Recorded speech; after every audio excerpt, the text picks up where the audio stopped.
Assalamualaikum warahmatullahi wabarakatuh. Perkenalkan, nama saya Haula Diva Adia dengan NIM C241241083 dari kelompok Biologi Perikanan. Di sini saya akan menjelaskan mengenai materi praktikum mengenai pertumbuhan. Sebelum masuk ke materi, ada baiknya kita mengenal apa itu biologi perikanan. Biologi perikanan merupakan suatu studi mengenai ikan sebagai sumber daya yang dapat dipanen oleh manusia. Biologi perikanan memiliki dua cabang ilmu, yaitu natural history dan dinamika populasi. Selanjutnya, kita akan masuk ke materi mengenai pertumbuhan. Secara umum, pertumbuhan didefinisikan sebagai perubahan dimensi, baik itu panjang, berat, jumlah, volume, dan lain sebagainya.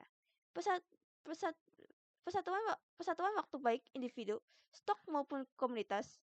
Selain itu, pertumbuhan juga dipengaruhi oleh beberapa faktor lingkungan, di antaranya ukuran makanan, jumlah ikan, jenis makanan, faktor lingkungan, serta kondisi ikan.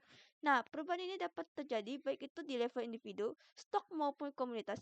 Pertumbuhan populasi merupakan pertambahan ataupun pengurangan dari suatu populasi.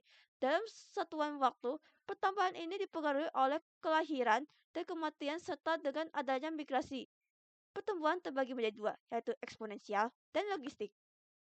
Pertumbuhan eksponensial yaitu suatu populasi memiliki tingkat kelahiran yang konstan dan tidak dibatasi oleh makanan maupun penyakit. Sedangkan pertumbuhan logistik dalam populasi individu menunjukkan pertumbuhan eksponensial yang tidak dibatasi oleh makanan maupun penyakit. Menurut Effendi tahun 1979, pertumbuhan dibagi menjadi dua, yaitu pertumbuhan mutlak dan pertumbuhan nisbi. Pertumbuhan mutlak yaitu suatu ukuran rata-rata ikan pada umur tertentu. Contohnya seperti panjang rata-rata ikan pada umur 1. Sedangkan pertumbuhan nisbi adalah panjang atau berat yang dicapai oleh ikan pada periode waktu tertentu yang dihubungkan dengan panjang atau berat pada awal periode tersebut.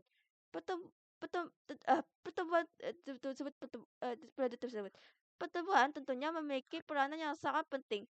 Contohnya dalam melihat perkembangan jenis ikan, memacu produksi, mengatur kegiatan penangkapan, serta dalam pengelolaan usaha perikanan pada usaha perikanan. Pada praktikum biologi perikanan, pertemuan kedua, kami melakukan pembedahan ikan. Adapun prosedur yang dilakukan dalam pembedahan ikan, yaitu pertama, kita menyiapkan alat dan bahannya. Bahannya terlebih dahulu. Untuk alat dan bahan yang digunakan yaitu ada alat bedah, sarung tangan, lateks, penggaris, botol jar, habis itu spidol hitam yang kecil. Kemudian ada styrofoam,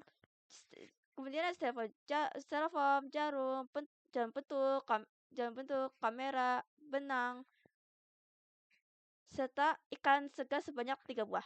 Selanjutnya, kita ambil ikan segar yang telah disediakan, lalu kita melakukan pengukuran panjang dari masing-masing ikan tersebut. Gunakan penggaris panjang yang diukur yaitu panjang total, panjang cakar, serta panjang baku dari ikan tersebut. Setelah itu,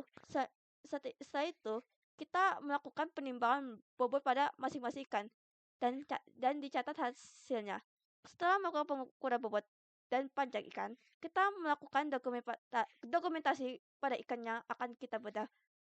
Untuk melakukan dokumentasinya, kita menggunakan styrofoam dan jarum pentul untuk menancapkan siripnya. Setelah kita lakukan dokumentasi, kita lakukan pembedahan menggunakan alat bedah.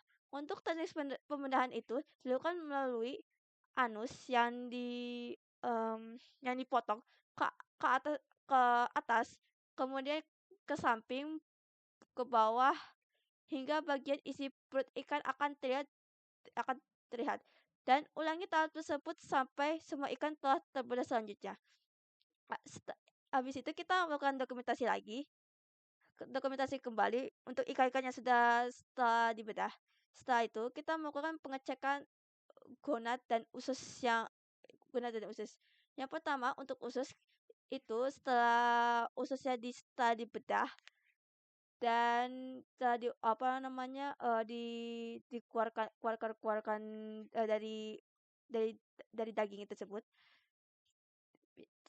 Setelah ususnya ditemukan, kita ukur panjangnya menggunakan menggunakan menggunakan penggaris. Lalu kita lakukan, eee, terus kita nggak kita mencari gonad. Kita harus melihat apakah ikan tersebut berjenis kelamin jantan atau betina melalui gonad tersebut. Setelah mengetahui jenis kelamin dari ikan tersebut, kita juga mengidentifikasi TKG-nya atau tingkat kematangan gonadnya, baik itu tingkat 1, 2, 3 maupun seterusnya. Itu untuk gonad yang gonad, setelah itu, eee, apa sih, kita, setelah itu kita masukkan ke dalam botol jar. Kemudian untuk sampel-sampel yang telah dimasukkan ke dalam botol jar, diberikan formalin 10% sebagai pengawet. Cukup sekian yang bisa saya sampaikan. Mohon maaf apabila ada kekurangan dan kesalahan kata. Wassalamualaikum warahmatullahi wabarakatuh.